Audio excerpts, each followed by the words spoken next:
கவிதைக்குள்ள போலாம். உனக்கு நீயேதான், உனக்கு நீயேதான் சொக்கும்படி பார்த்து கொள்ள வேண்டும்.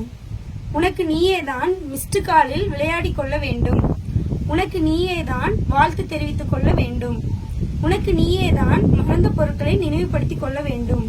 உனக்கு நீயேதான் பின்னால் வந்து கட்டிக்கொள்ள வேண்டும். உனக்கு நீயேதான் நிலா காட்டிக்கொள்ள வேண்டும். உனக்கு நீயேதான் காதில் கிசுகிசுத்து கொள்ள வேண்டும். 4வது ரவுண்டில் உனக்கு நீயேதான் கண்டித்துக் கொள்ள வேண்டும். உன் கண்ணில் நீர் வலித்து உன் நெஞ்சிலேயேதான் உதிரம் கொட்ட வேண்டும். உன் தலையை அறிந்து உன் மடியில் போட்டுக்கொண்டு நீயேதான் கோதிவிட வேண்டும். இது வந்து கவிஞர் ஸ்ட்ரெயிட்டா தான் எல்லாமே சொல்றாரு. என்னன்னா நமக்கு நம்மளே தான், அதாவது எப்படின்னா நமக்கு அடுத்தவங்க எல்லாம் செய்வாங்க, அப்பா பார்த்துப்பாங்க, அம்மா பார்த்துப்பாங்க, ஆனால் புருஷன் நமக்கு சேவை செய்வான், அப்பெல்லாம் நம்ம வந்து என்ன செய்யக்கூடாது, நம்ம லைஃப்ல வந்து வேஸ்ட் பண்ணக்கூடாது.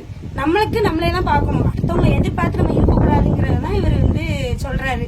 இதுல 4வது ரவுண்டில் உனக்கு நீயே தான் கண்டித்து கொள்ள வேண்டும்ன்றதுல வந்து என்ன சொல்றாங்கன்னா, இப்ப நமக்கு ஃப்ரெண்ட்ஸ் எல்லாம் என்ன பண்ணுவானோ, சரக்கு அடிக்கல நல்லா ஊத்தி ஊத்தி கொடுத்துருவானோ, அதை செத்து ஒளியட்டும் அப்படின்னு சொல்லி, அப்படித்தானே.